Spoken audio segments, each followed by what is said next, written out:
इस प्रकार से जब हुआ तो आगे की उन्होंने सारी सब कुछ कथा कपिल मुनि ने अपनी माँ को देवहूति को सुनाई और उनको जब इस संसार से विरक्ति हो गई तो उनको मोक्ष पद मिल गया। अब उसके बाद आगे की कथा चलती है कि दक्ष प्रजापति एक प्रजापति 15 प्रजापति इस संसार के अंदर बताए गए 15 प्रजापति हुए। उनमें दक्ष भी प्रजापति थे, उनके 60 कन्याएं थी, सती भी उनमें कन्या थी। सती का विवाह भगवान शंकर से हुआ। भगवान शंकर से सती का विवाह हुआ तो एक बार क्या हुआ कि वहां सभा लगी। जब सभा लगी, सभा के अंदर सभी लोग बैठे हुए थे, सबके लिए स्थान कल्पित था। दक्ष प्रजापति जब आए तो सारे लोग जितने भी थे वो उनके आदर सम्मान में खड़े हो गए। जब बड़ा व्यक्ति कोई आता है तो उसके सम्मान में खड़े होकर के उसका स्वागत किया जाता है, ये मर्यादा है। अब सारे लोग खड़े हो गए, भगवान शंकर बैठे। दक्ष प्रजापति को बुरा लगा क्योंकि उनके अंदर मद था। इसीलिए श्रीमद् भागवत ने ये 6 चीजें पहले बता दी कि कामम, दम्भम, द्वेषम, लोभ, मघम, मदम। ये मद से पीछे से शुरू कर रहे हैं। ये मद क्या था? उनको राजमद था।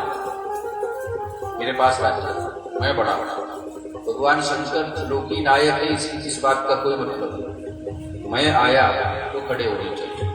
ये जहां मैं आ जाते हैं वहां क्या होता है देखते जाइए। अब ये घमंड हो गया और उस घमंड से उन्होंने जो अंतिम उनका भाषण था, जो मुख्य वक्ता होता है अंत में बोलता है, बोलने लगा। क्या बोलता है कि देखिए ये शिव शंकर यहाँ बैठा है, अब इसको यहाँ की सभ्यता नहीं, कैसा बैठा जाता है, कौन आता है, किसके सम्मान कैसे करना चाहिए, इसको नहीं पता। सारे लोग मेरे सम्मान में खड़े हुए, ये नहीं खड़ा हुआ।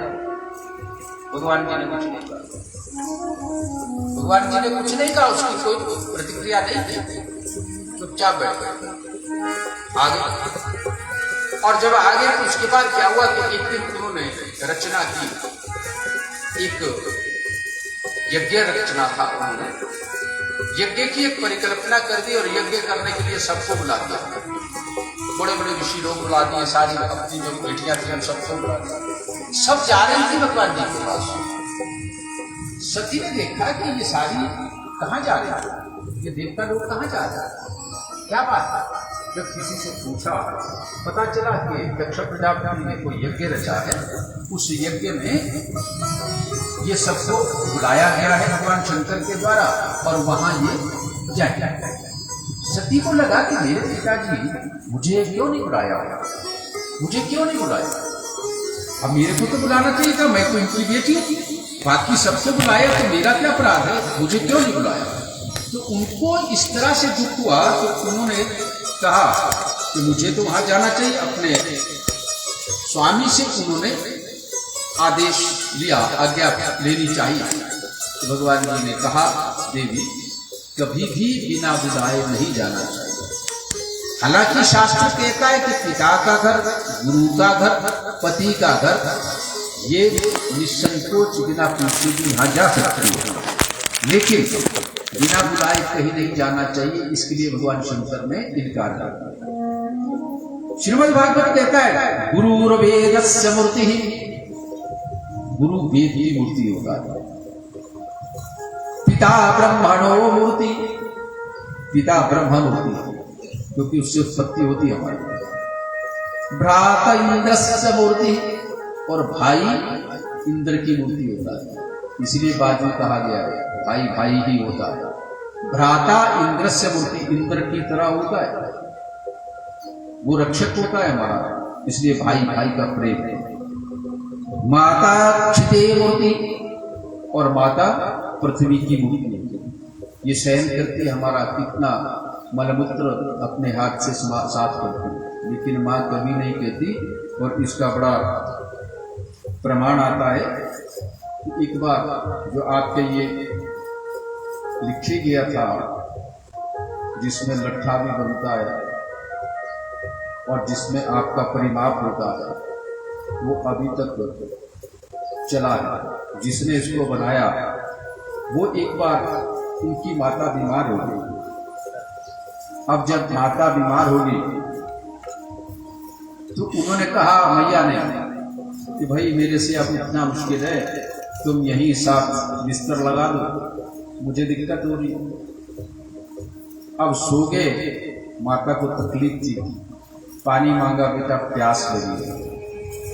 पानी लिया, हाथ कांप रहे थे, पानी का गिलास गिर गया, बिस्तर गीला हुआ। माता को कहता है भैया ये क्या कर दिया, सारा बिस्तर गीला कर दिया, कैसे सोऊंगा, मैं कैसे सोऊंगा। माता ने बड़ा अच्छा जवाब दिया, उसको कुछ नहीं कहा, बेटा तुमको केवल एक रात मेरे साथ बितानी है। तुमको गीले में सोने से इतनी तकलीफ होगी, और तुम जब छोटे बच्चा थे तो तुम भी इसी तरह से वहां पानी नहीं उड़ेलते थे। मेरे से तो पानी गिरा, अच्छी चीज थी। तुम्हारा तो मूत्र उस बिस्तर पर होता था, तुमको मैं सूखी जगह पर लिटाती थी, अपने आप गीली जगह पर सोती थी। कितने दिन तक मैंने तुमको पाला इसी तरह से, क्या तुम उस चीज को भूल गए? तो उस मां का वो कर्ज नहीं भुलाया जा सकता।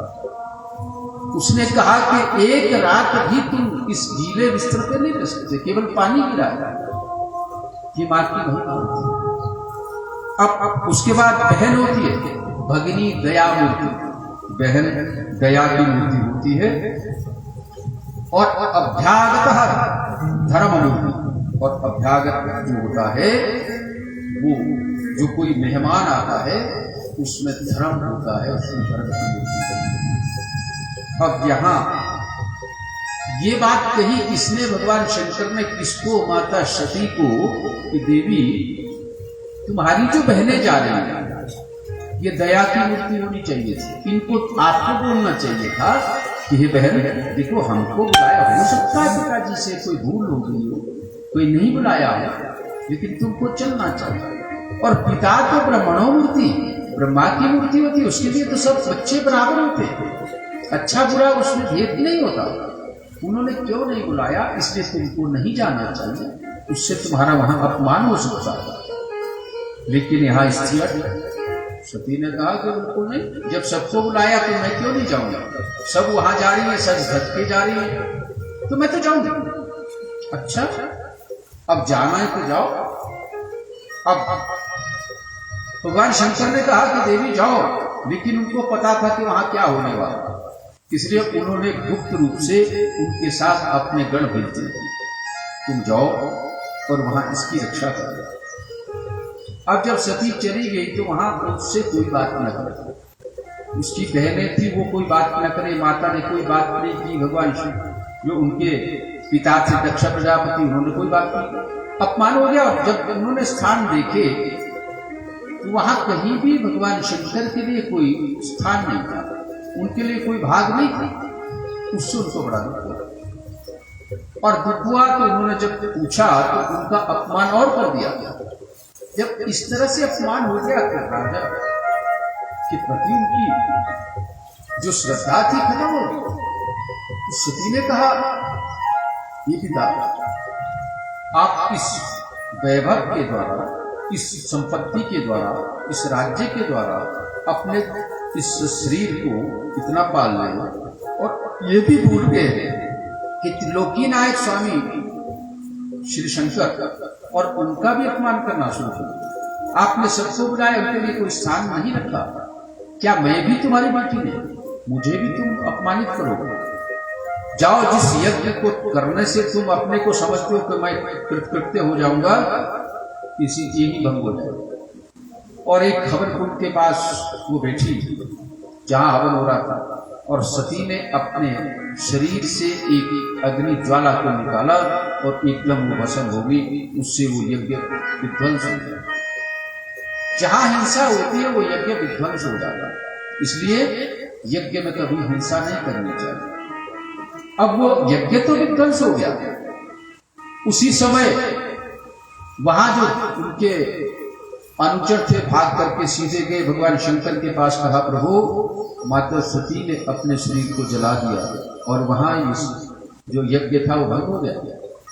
भगवान जी ने एकदम अपने सिर से एक जटा को उठाया और नीचे पटका, उससे एक बहुत बड़ा विशाल काय पुरुष खड़ा हो गया, वीरभद्र उसका नाम। वीरभद्र को कहा कि अपने सारे अनुचरों को लेकर के जाओ उस यज्ञ में जहां तुम्हारी माता सती का देह अवसान हुआ, देह को जला दिया गया, उस यज्ञ को भंग करो। वो यज्ञ नहीं है, हिंसक यज्ञ। यज्ञ 3 किस्म का होता है, श्रीमद् भागवत कहता है। एक राजसिक यज्ञ होता है, एक सात्विक होता है, एक तामसिक होता है। राजसिक यज्ञ में किसी चीज की इच्छा की जाती है तब यज्ञ होता है, मुझे ये चीज मिले इसलिए यज्ञ करना। सात्विक यज्ञ में कोई नहीं होती भावना। जैसे श्रीमद् भागवत की कथा ये सभी कर रहे हैं, रामकृष्ण जी की इच्छा हुई, इनके साथ इनके भाई तीनों सब बैठे, इनके बंधु बैठे, इनके सभी लोग सहयोगी, इनकी हाँ में हाँ करते हुए सब ने सहयोग। अब उससे क्या होता है कि जब कभी व्यक्ति सोचता है तो सात्विक यज्ञ इनका क्या है? इनका यज्ञ ये है कि केवल चतुर्वार्षिक के प्रति भगवान का एक श्रीमद् भागवत कथा करें। इनका मतलब ये नहीं कि इससे मुझे कुछ मिलेगा। अब बच्चे के चतुर्वार्षिक तो केवल एक इनकी सोच है, परिकल्पना है, एक उपलक्ष्य है, लेकिन मन में तो इच्छा भगवान के प्रति है। ये सात्विक यज्ञ है। यहाँ किसी की इच्छा इनकी नहीं है, इसको सात्विक यज्ञ कहा जाता है। इसको सात्विकता से ही किया जाता है। इसीलिए इस यज्ञ में लहसुन प्याज कोई गर्म चीज नहीं खाई जाती। अब क्या हुआ, जब ये चीजें नहीं खाई जाती तो सात्विक यज्ञ हुआ, और सात्विक यज्ञ से राजसिक यज्ञ कैसे होता है, जिसमें एक किसी चीज को माना जाता है कि मेरे घर में पुत्र हो जाए, मुझे राज्य मिल जाए, मुझे धन मिल जाए, मुझे कुछ और चीज मिल जाए, ये राजसिक यज्ञ है जहां कोई इच्छा होती है। तामसिक यज्ञ क्या होता है, किसी के नाश के लिए उसको करना, वो खतरनाक होता है। द्वेष रख करके किसी यज्ञ को करना ये पाप होता है। अब उस यज्ञ में द्वेष रख करके वो यज्ञ किया गया दक्ष प्रजापति के द्वारा कि उधर भगवान शंकर का अपमान करना है, जो त्रिलोकी नायक हैं, आदि देव हैं, उनका अपमान करना है। भगवान शंकर के 3 आंखें और 3 आंखें हमको भी दी उन्होंने, त्रिनेत्र है। अब 3 नेत्र कौन कौन से हैं? एक तो उनका नेत्र है सूर्य नारायण, ये दिन में हमारी सीआईडी करता है कौन कहां जा रहा है और क्या कर रहा है, ये पूरा सीआईडी रिपोर्ट भगवान जी से बात की। और दूसरा उनका नेत्र है चंद्रमा, वो रात को सीआईडी करता है, जहां जहां भी हम लोग जाते हैं, जो भी हम करते हैं, पूरी सीआईडी करते हैं और भगवान जी के पास। और तीसरा नेत्र भगवान जी का है अग्नि। वो अग्नि जहां भी अग्नि सूर्य नहीं है, जहां चंद्र नहीं है, वहां पर वो अग्नि देवता होते। तो अग्नि देवता सब कुछ बता करके भगवान जी को दिखाते हैं कि ये किया, और ये तीनों नेत्र हमको भी दिए भगवान ने। देखो दिन में जब सूर्य निकलता है तो हम बड़े आराम से चलते हैं, रात को चंद्रमा की जब चांदनी होती है तो तब भी चलते हैं। अगर चंद्रमा की चांदनी नहीं है, रात होगी, तो हम प्रकाशिका जलाते हैं, टॉर्च जलाते हैं या आग भी जाते हैं। पहले क्या होता था, बड़ा लड़ाई, चलो प्रकाशिका करते, और कई बार उसका खतरा होता था कहीं एक भी आग गिर गई तो किसी के घास का तनु जलता था, किसी की लकड़ी की छोड़ जलती। एक बार हम भी रात को आ रहे थे तो आते आते क्या हुआ कि गांव के ऊपर जैसे आकर के वो बुझ गए। ईर से चले, घर तक आना था, जो दिए थे थोड़ा वो खत्म हो गया आधे रास्ते में। फिर सर्दियों की बात थी, बीच बीच में खेत में चले जाते, वहाँ से सूखे टांगे लेकर के उसके साथ जोड़ जोड़ के बड़ी मुश्किल से पहुँचे। जब घर के पास पहुँचे तो वहाँ जो मेरे साथ था दूसरा, उसने फेंक दी। तो वहाँ एक पेड़ था, अखरोट का, उसके ऊपर वो पड़े और वहाँ थी गौशाला, और उस गौशाला के दरवाजे के आगे पड़ गए। आग नहीं लगी उसे, कुछ भी नहीं हुआ, लेकिन सवेरे जिसकी वो गौशाला थी, जो गाय का देख उसको घास पानी देने, दूध निकालना, सारी दरवाजा ही न खोल, सारी रात घूमने वाले कौन थे चोर, क्योंकि आँख से देखा हुआ भी गलत, क्योंकि विचार नहीं किया ना, कौन थे जो प्लेटफॉर्म कौन हट रहे, पहले ताले चेक की, फिर इधर उधर घूमी कि कहीं से कुछ घास तो नहीं निकालना है, पशु तो नहीं लेंगे, क्योंकि निशानी थी ना वहाँ, एक निशानी किस चीज, वो तो हमें तो पता ही नहीं, क्योंकि जब अंधेरा हो गया ना, पहले आंखों पर रोशनी थी, एकदम अंधेरा हो गया तो पता ही नहीं लगा हम कहाँ पहुंचे, तो वो उसने फेंक दिया, और फेंक के तो वो पेड़ था अखरोट का, उसमें फंसे, वहां से नीचे झड़े उस दरवाजे के पास, और दरवाजे के पास उनको वहम हो गया अगर आपको चोर आए, और चोर तो कोई भी नहीं थे बाबा। तो ये क्या होता है, ये तीसरा नेत्र, जब सूर्य नारायण नहीं होते और चंद्रमा की रोशनी नहीं होती, तो आग भी हमको तीसरा नेत्र होता है, यही दिखाता है। ये भगवान जी ने 3 नेत्र दिए हैं। अब भगवान शंकर तीनों नेत्रों से देखने वाले, उन्होंने वीरभद्र को पैदा किया, और वीरभद्र को कहा कि जाओ तुम्हारी माता का वहां पर हिंसा हुआ है, उनसे बदला लेके आओ। भगवान जी से आज्ञा लेकर के वो चले गए। वीरभद्र जैसे ही चले, जहां वो यज्ञ भूमि थी वहां एक आडंबर सा आ गया, बहुत बड़ा बवंडर सा हो गया, जिसको तूफान बोलते, ऐसा आया कि अंधेरा छा गया सारा, और सबको आंखें बंद होगी, कुछ ना दिखे, और उस बवंडर के साथ उन्होंने कई किस्म के ज्वर पैदा कर दिए वीरभद्र। अब आप ये सोचोगे वीरभद्र ने कैसे ज्वर फेंक ली उसको। एक जैविक युद्ध भी होता है, जैविक युद्ध होता है जिसमें कुछ एक ऐसे जंतु, वायरस, बैक्टीरिया फेंका जाता है और उससे कोई बुखार या किसी किस्म का कोई रोग फैलता है। तो वही उन्होंने पैदा किया, सबको बुखार हो गया, सभी कंपने कांपने लगे और सभी को कंपन हो गया और सारी शरीर इनका शिथिल हो गया। उतने में अपने आप वीरभद्र जी अपने साथियों के साथ पहुंचे। किसी का देवता का सिर कटा, किसी की बाजू कटी, किसी की टांग कटी, नाक कटा, किसी का कान कटा, किसी की आंख, और अंत में उन्होंने उनके जो अधिष्ठात्री थे राजा दक्ष प्रजापति, उनका सिर काट करके फेंक दिया, उसे हवन कर दिया। पता नहीं वो कहाँ चला गया। अब जब इतना वहां उत्पात हो गया तो सभी ऋषियों ने कहा कि ये तो गलत हो गया, तो ये कैसे होगा, अब ये तो यज्ञ भंग हो गया, अब इस यज्ञ की पूर्ति तो हुई नहीं। यज्ञ पुरुष स्वयं भगवान विष्णु, उन भगवान जी की जब तपस्या की गई तो उन्होंने कहा भगवान शंकर रुष्टु हैं, उनकी पूजा कीजिए। भगवान जी की आराधना की गई, भगवान शंकर की। भगवान शंकर आशुतोष से प्रसन्न हो गए, आगे कोई बात नहीं, हो जाएगा। उन्होंने वीरभद्र को शांत किया, सबको शांत किया। अब कहा कि दक्ष प्रजापति का सिर थाई धड़ था। उस समय की चिकित्सा देखी कि उसको जीवित रखा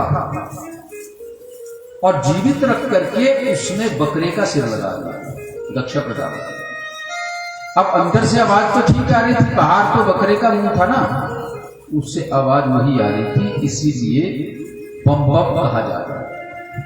भगवान जी प्रसन्न कब होते हैं, जब बम बम कहा जाता है, बम बम महादेव। अब क्या हुआ, भगवान जी प्रसन्न हो गए, कोई बात नहीं, उनको उसी का सिर लगा करके बाद में दे दिया। पूर्णाहुति हुई, उसने क्षमा याचना की, प्रभु मेरे से गलती हुई। जब तक किसी को दंड ना मिले तब तक वो अपनी गलती को समझता नहीं, इसलिए भगवान जी उनको ये सजा देते हैं। अब वहां से ये पूरा हो गया। अब भगवान शंकर की जब इस तरह से सम्मान हुआ, उनकी पूजा हुई, तो दक्ष प्रजापति का यज्ञ पूरा हुआ। उसके बाद आगे की कथा आती है कि वैवस्वत मनु के 2 पुत्र थे, प्रियव्रत और उत्तानपाद।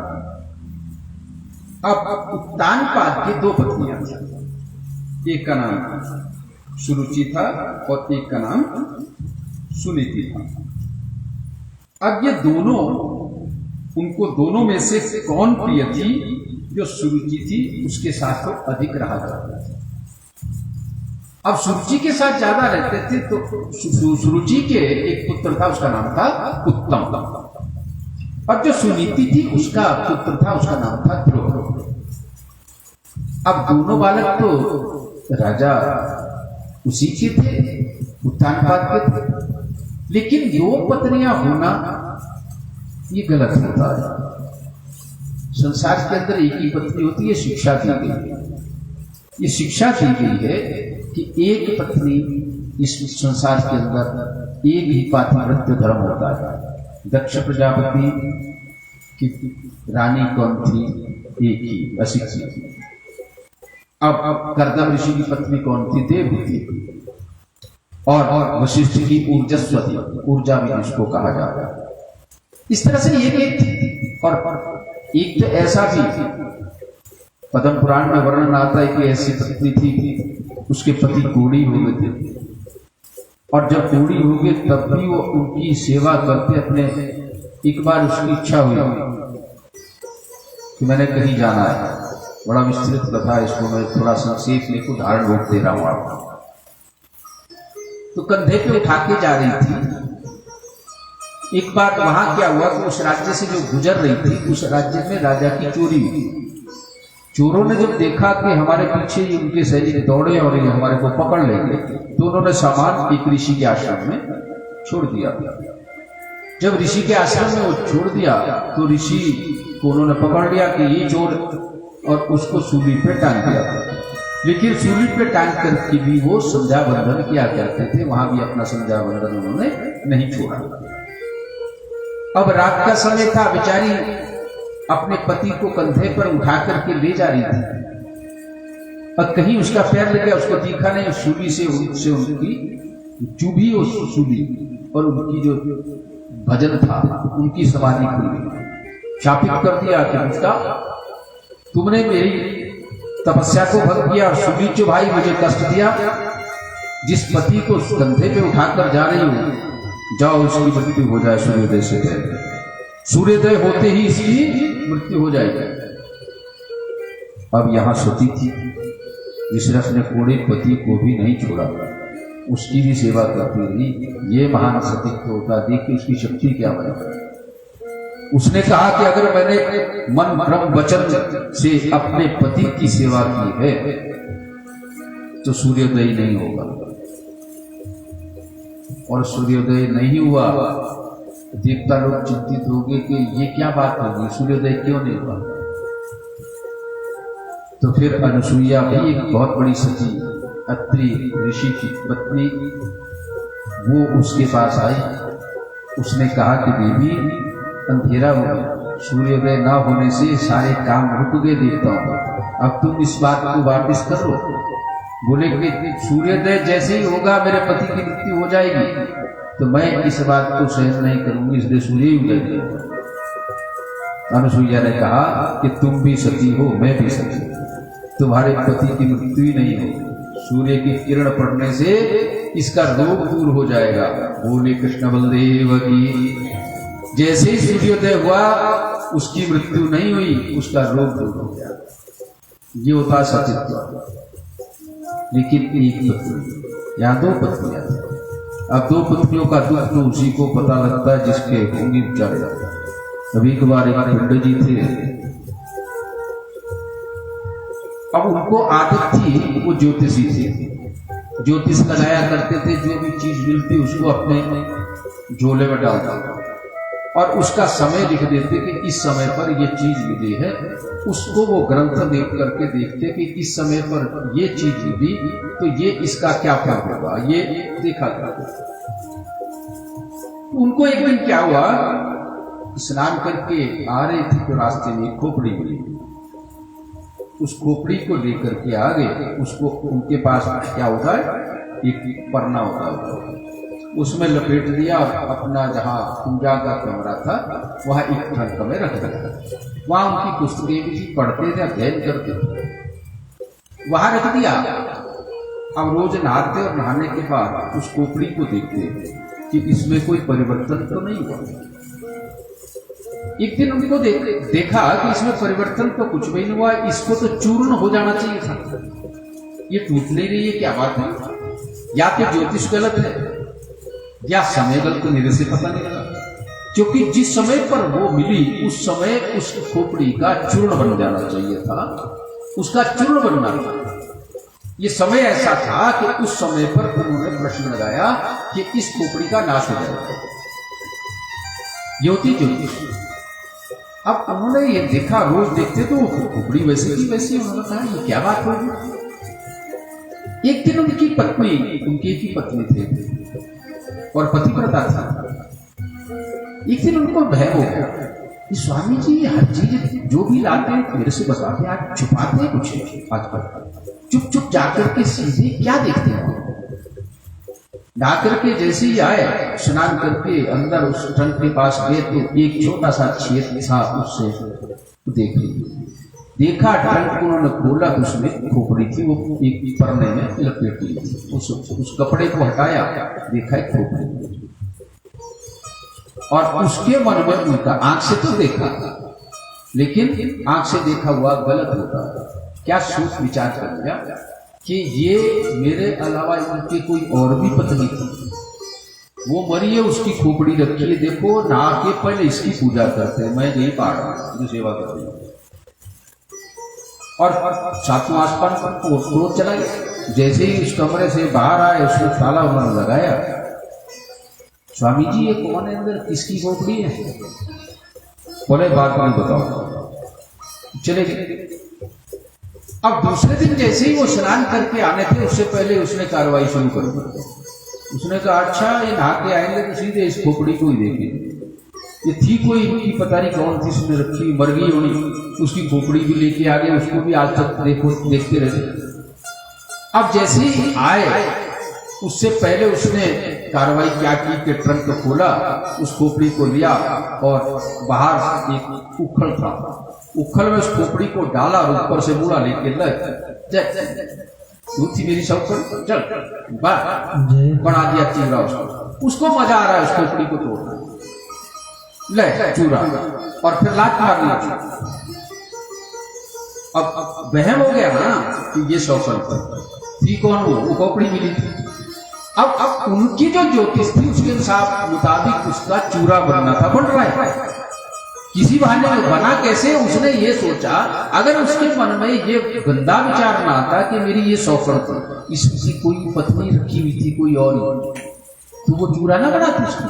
फिर वो भी बोलती स्वामी जी इसका क्या प्रभाव, देखिए क्या बुद्धि थी, क्योंकि उसका जो समय था, उनकी जो ज्योतिष थी वो सही थी, उसको कूट करके उसको बता रहा सौकड़ और कूट के उसको उतने में स्वामी जी आ गया। बोले क्या कर रही हो, यही विशेष सिंधु से रखी थी, रोज देखो जरा, लो देखो कुट्टी में, और फेंक दी नाली में, फेंक दिया, जा अपनी नालियां में। अब उन्होंने कहा कि तुम्हारा बहम है, वह बहम नहीं है, सौकड़ तो चुभने देनी बुद्धि, और ये तो सामने सारी खोपड़ी तुम्हारे देखनी थी, मैं करती था चुरा। जब गुस्सा थोड़ा कम हुआ फिर समझाया, देवी ये मेरी कोई पत्नी नहीं थी, अगर तुम पतिव्रता हो तो मैं भी पतिव्रत रखता हूँ, मेरे भी मैं तुमको ये पता होना चाहिए मैं ज्योतिषी थी, मुझे जो भी कोई किसी समय पर कोई चीज मिलती है अनोखी चीज, उसको ला करके रखता हूँ, उसमें जो लिखा होता है उसके मुताबिक उसकी खोज करता हूँ, ज्योतिष खोज का विषय है। अब जिस समय पर यह खोपड़ी मिली उस समय पर ये लगन ऐसा बन रहा था कि इस खोपड़ी का चूरा होना चाहिए, इसलिए मैंने इसको ट्रंक में रख दिया कि देखता हूं उसका चूरा कैसे बनता है। लेकिन ज्योतिष झूठी नहीं हुई, देखो तुम्हारे दिमाग में क्या शरारत हुई, क्या उल्टा विचार हुआ, इस खोपड़ी का चूर्ण बनना ही बनना था और बना। ज्योतिष स्वतंत्र उसको बेकार का वहम हो गया, उससे भी उस खोपड़ी की बेचारी की बारी आई।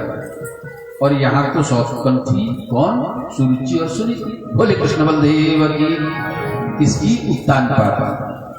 और दूसरा कुछ ही भी कहते, उत्तान बोलते ऊपर की तरफ जिसकी टांग, उत्तान का ऊपर की तरफ है, शीर्षासन जिसको बोलते हैं। तो भाई जिसकी दो पत्नियां हो उसका शीर्ष तो नीचे होगा, टांगे ऊपर को बढ़ती हो पकड़ कर। इसलिए उन्होंने क्या किया कि सुरुचि ने उनको घेर के रख दिया। उत्तानपाद को वो नहीं छोड़ती थी और उत्तम उनके पुत्र था, सुनीति बेचारी उसको नजदीक, वो बड़ी ध्रुव था उसके पुत्र, लेकिन उसको नहीं पाता। एक दिन ध्रुव खेलता खेलता चला गया वहां राजसिंहासन पर। अब अपने पिता की गोदी में बैठना चाहता था। जैसे ही बैठने की कोशिश की, एकदम वो जो वहां उसकी माँ थी सुरुचि, उसने उसको खींच करके नीचे उतार दिया। उत्तम की माँ, छोटी उसकी भी माँ कि देखो तुम्हारा अधिकार नहीं, आ बैठे। बोले मेरे पिताजी, बिल्कुल नहीं, इस गोद में बैठने का अधिकार उसी को है जो मेरी कोख से जन्म लेगा।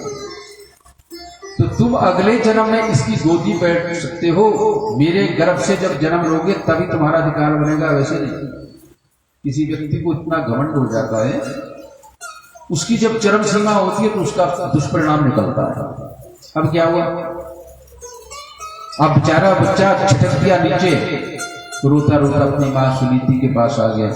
मैया ने पूछा क्या बात है?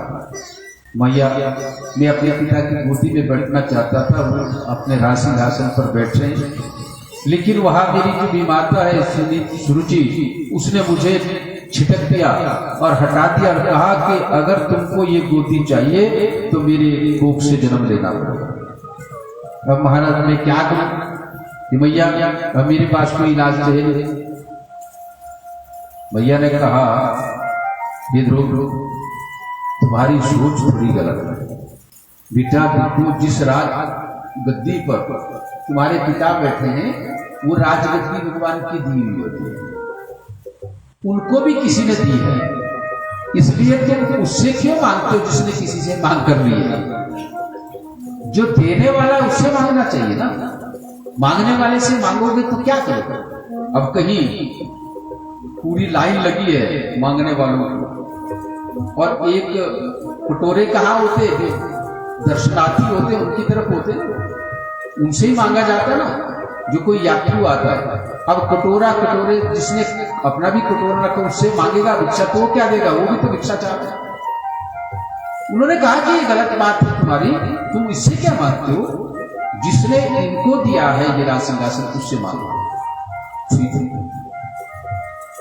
कौन है मां के? भगवान। अब भगवान को ढूंढते 5 वर्ष का बच्चा, उसमें एक संस्कार था। चले गया, भगवान कहाँ है? भगवान से मांगे।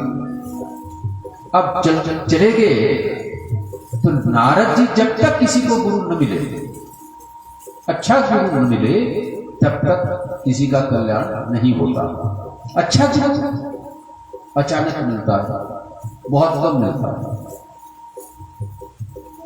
लेकिन गुरु बापुरा क्या करे, गुरु बापुरा क्या करे, जो सिख मारी चूक, जो सिख मारे चूक, भाव तुमको भी लगे, भाव तुमको भी लगे, जो बंसी बजाई फूक रे भैया, जो बंसी जानो, जो बंसी बजाई फूक। अब आप बाजा बजा रहे हो ना, आप केवल बटन दबा रहे हो, इसमें हवा है, ये हवा आवाज निकाल रही है। स्वर कौन निकालता है? वो हवा है। सिख बाप क्या करेगा? गुरु बेचारा, गुरु बाप पूरा क्या करे? गुरु कितना ही योग्य क्यों ना हो, अगर शिष्य में कोई चूक है, कमी है, तो वो कुछ नहीं कर सकता। शिष्य कैसा होना चाहिए? भावे तू बोधि लगे, ऐसा केवल वो इशारा संकेत समझने वाला होना चाहिए, भावे क्यों बोधी लवे जो बंसी बजाई फूक। बांसुरी में केवल फूक मारने का एक अलग छेद होता है और उंगलियों के लिए अलग छेद होते हैं। वहां 6 छेद हैं। बांसुरी में कितने छेद हैं? 6 और एक 7वां जिसमें फूक मारी जाती है। 7 ही छेद होते हैं बांसुरी में। अब वहां फूक मारने से 6 जो उंगलियां हैं वो काम करती हैं और उनको उसी फूक को आवाज में या स्वर में बदलती है। ऐसा शिष्य होना चाहिए जो केवल पीछे से तो फूक आ रही है लेकिन उसको शब्द की तरह समझने वाला वो शिष्य होना चाहिए।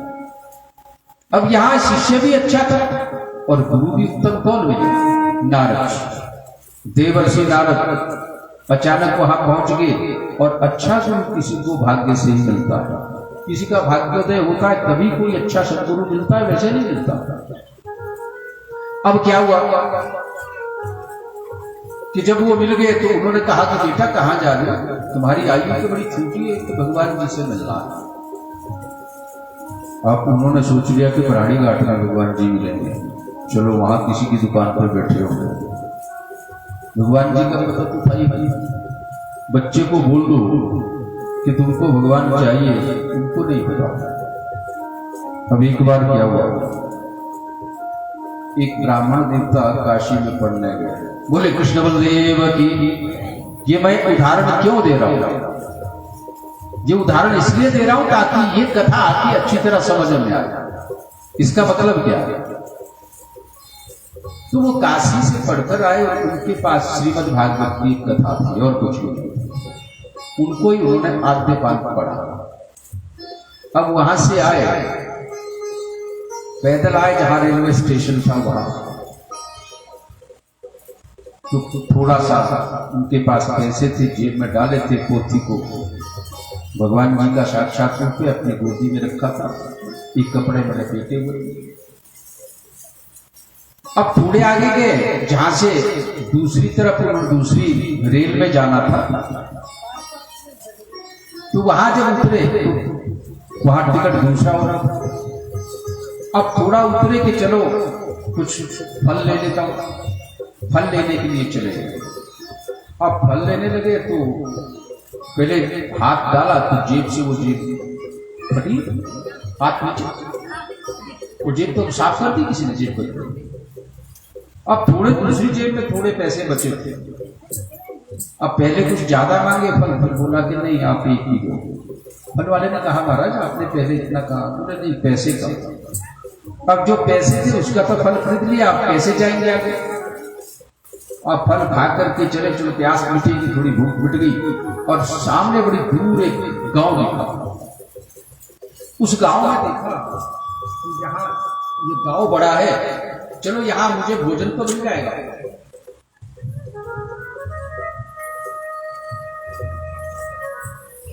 अब भोजन के लिए वो चले गए, हाथ में पोथी थी।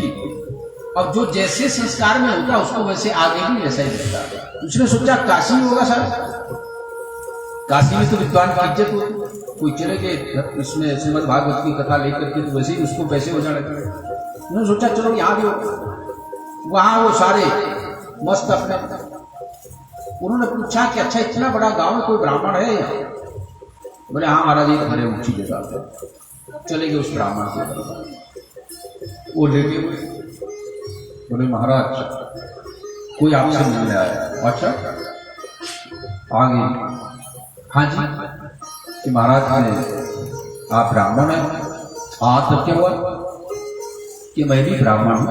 तो अच्छा हुआ, मैं काशी से आया, तुम कलकत्ते से आओ, मुझे क्या देगा? अब उन्होंने कहा मैं तो घर फंस गया, इसे जवाब ही कुछ होते। बोले मैं काशी से पढ़ के आया हूं, मेरे पास श्रीमद् भागवत की कथा।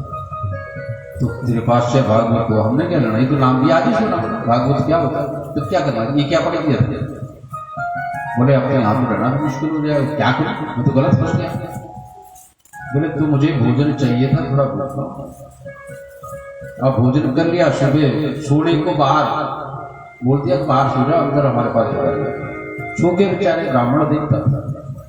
दूसरे दिन उन्होंने सोचा कि चलो कथा करूंगा श्रीमद् भागवत की, कुछ पैसे हो जाएंगे, घर पहुंच जाऊंगा, कोई दक्षिणा चढ़ाई दे। फिर ब्राह्मण देवता को कहा कि आपके सारे यजमान, बिल्कुल हाँ, कि किसी यजमान को बोलो जरा मैंने कथा सुनानी है, तो सबको बुलाओ, तो उसके लिए थोड़ा सा बना दो मंच। वहां एक पत्थर था बड़ा लंबा, बोला कि यहां बैठ जाओ। अब सारे ढिंडोरा पिट दिया उसने कि भागवत देखो भाई, भागवत हो रहा है, भागवत के दर्शन करने आ जाओ।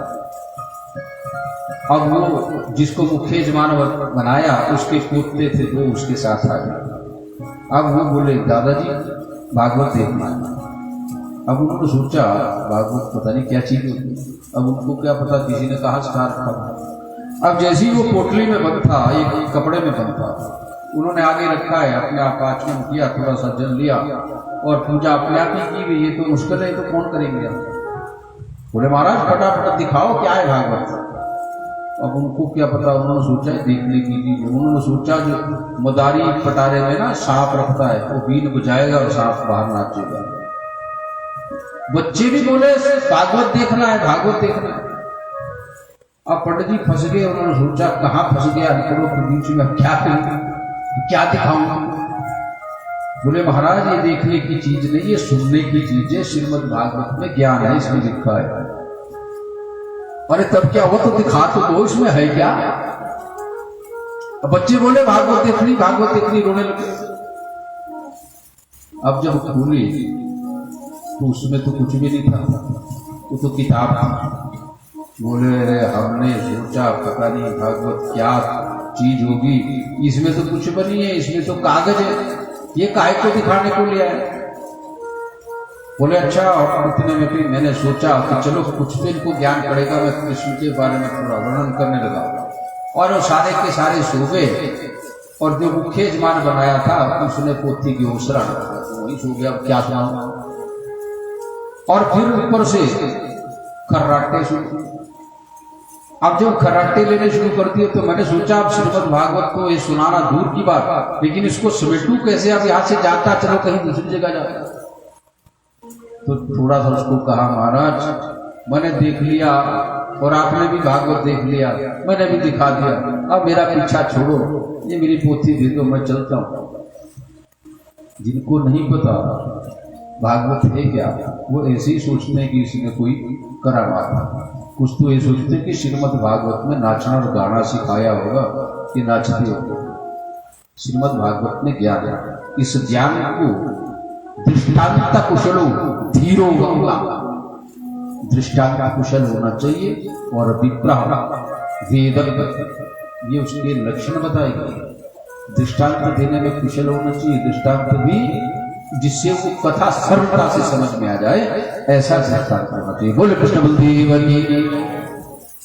अब किसकी कथा चली थी? ध्रुव जी की।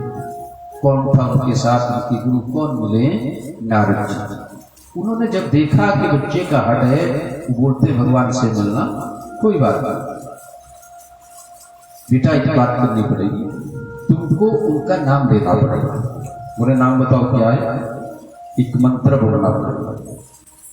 जब भी श्रीमद् भागवत की कथा होती है तो उसमें 16 चीजें प्रथम दिन में मैंने कही थी, और उसमें जो लक्षण है 10 सर्ग विसर्ग आकृति ऊति पोषण आदि मनवंतर आदि ईशान कथा आदि, ये 10 इसमें कथाएं हैं। 10 लक्षण है श्रीमद् भागवत के और 16 चीजें इसमें मुख्य होगी। इन्हीं से श्रीमद् भागवत पढ़ा। और मुख्यतया सबसे पहले दिन आपने कहा है ज्ञान वैराग्य और भक्ति, ये 3 चीजें इसमें पुष्प प्रथम से और नवम स्कंद तक इसमें ज्ञान है, 10वें स्कंद में भक्ति है, 11 में वैराग्य है। इसलिए ज्ञान संसार का सुनने के लिए थोड़ा कड़वा होता है, नीरस होता है, लेकिन ज्ञान को सुनना पड़ेगा, सुनना चाहिए, तभी हमें पता चलता है। बोले कृष्ण बलदेव की। अब आपको जो मंत्र दिया, ध्रुव को मंत्र दे दिया, क्योंकि मंत्र भी ऐसा दिया जाता है जो बालक बड़े आराम से बोल सकते हैं। तो उसको आप भी बोलिए थोड़ी देर। ओम नमो भगवते वासुदेवाय, ओम भगवते वासुदेवाय। ओम नमो भगवते वासुदेवाय। वासुदेवाय मेरे वासुदेवाय। वासुदेवाय मेरे वासुदेवाय। ओम नमो भगवते वासुदेवाय। ओम नमो भगवते वासुदेवाय। वासुदेवाय मेरे वासुदेवाय। वासुदेवाय मेरे वासुदेवाय। ओम नमो भगवते वासुदेवाय। ओम नमो भगवते वासुदेवाय। वासुदेवाय मेरे नंदनंदनाय। वासुदेवाय मेरे नंदनंदनाय। वासुदेवाय मेरे नंदनंदनाय। वासुदेवाय मेरे नंदनंदनाय। ओम नमो भगवते वासुदेवाय। ओम नमो भगवते वासुदेवाय। वासुदेवाय मेरे श्याम सुंदराय। वासुदेवाय मेरे श्याम सुंदराय। वासुदेवाय मेरे नंदनंदनाय। वासुदेवाय मेरे नंदनाय। ओम नमो भगवते वासुदेवाय।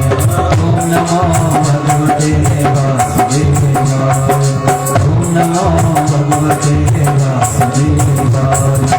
वासुदेवाय मेरो वासुदेवाय। वासुदेवाय मेरो वासुदेवाय।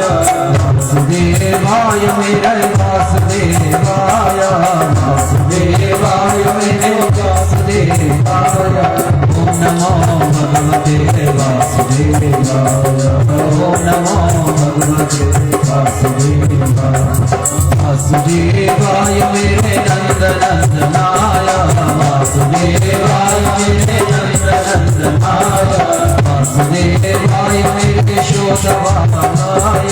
वासुदेवाय मेरे शोधवानाय। ओम नमो भगवते वासुदेवाय। ओम नमो भगवते वासुदेवाय। ओम नमो भगवते वासुदेवाय। वासुदेवाय मेरे गिरिधराय। वासुदेवाय मेरे गिरिधराय।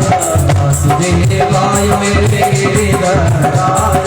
वासुदेवाय मेरे गिरिधराय। ओम नमो भगवते वासुदेवाय। ओम नमो भगवते वासुदेवाय। ओम नमो भगवते वासुदेवाय। बोले बलदेव की। इस तरह से ये मंत्र दिया नारद जी ने किसको? ध्रुव को। ओम नमो भगवते वासुदेवाय। ये उनको ही नहीं दिया। श्रीमद् भागवत कहता है कि 7 रात्रि तक 7 दिन रात इसको अगर जपा जाए इस मंत्र को, इसके जपने से सिद्धों के दर्शन हो जाते हैं। और उनको कहा ध्रुव को कि तुम यमुना के तट पर जाकर के मधुवन है, उस मधुवन में जाकर के इसका जप करो। वहां एक पेड़ था, उस पेड़ के नीचे एक बागीचा था, वहां बैठ करके ध्रुव जी ओम नमो भगवते वासुदेवाय का पाठ करते। रात दिन जपने लगे। अकेले बालक केवल एक हट के भगवान के दर्शन होते हैं, केवल बाल रूप में दर्शन। इसमें एक बड़ा सुंदर वर्णन आता है। एक कथा थी पुराना कि एक बालक था, छोटा बालक था, अपने दादाजी के साथ पूजा किया करता था। जैसे जो बच्चा यहाँ कथा में आता है वो सुन करके कम से कम बैठना सीखता है, उसके ऊपर कुछ ना कुछ असर होता है। तो छोटा बालक था, दादाजी के साथ रोज पूजा करता था। वो देखते थे कि कैसे उसके बाद नैवेद्य लगाते थे दादा। और फिर आहिस्ता आहिस्ता बच्चे ने सीख लिया। बच्चा उन जितने भी वहां भगवान जी की मूर्तियां थी उनको नगाना शुरू कर दिया, तिलक लगाना, पुष्प चढ़ाना, उसको आ गया। एक दिन उन्होंने कहीं जाना था, जब वो चले गए तो उन्होंने उस बालक को कहा कि देखो कल मैं नहीं मिलूंगा, मैंने 2-3 दिन के लिए बाहर यजमानों के जाना है, तो कल से पूजा तुम करो। अब पूजा की, सवेरे नहाया भगवान जी को, उनको नैवेद्य लगाया, दूध लेके आ गया। अब यहाँ उस बालक को पता नहीं था कि नैवेद्य लगा करके घंटी बजाई जाती, उस दूध को पिया जाता था। अब उसने सोचा कि दादाजी जब दूध देते थे तो ये बाल कृष्ण उस दूध को पीते थे। यहाँ तो हमारे यजमानों के नाम ही ऐसे, एक राम कृष्ण, एक बाल कृष्ण और एक मस्त राम। सारे कृष्ण हो जाएंगे तो तीसरा मस्त हो जाएगा। अब यहाँ भगवान जी, उनको ये था कि ये भगवान जी को दूध पिलाते, ये दूध पीते हैं और मैं आज दूध दे रहा हूं, भगवान जी पीने नहीं, क्या बात है। हट करके बैठ गए कि भगवान जी, दादाजी दूध देते थे, आप पीते थे, अब मैं दे रहा हूं, तुम क्यों नहीं पी रहे? तुम दूध नहीं पियोगे, मैं भी नहीं पीऊंगा। दादी जी आई, बेटा उठ जाओ, पूजा से बथेरी होगी, अब समय ज्यादा हो गया, दूध पी लो। दिन हो गया, भोजन का समय हो गया, बेटा उठ जाओ, भोजन का समय, भोजन कर लो। नहीं, मेरे भगवान जी जब तक भोग नहीं लगाएंगे तब तक नहीं हटेंगे। संध्या काल हो गया, नहीं उठा, रोता रहा। रात को सब सो गए, बच्चे का हटा उठना नहीं उठता है। रात को जब 12 बज गए, भगवान जी का जन्म कब हुआ था? रात को 12 बजे।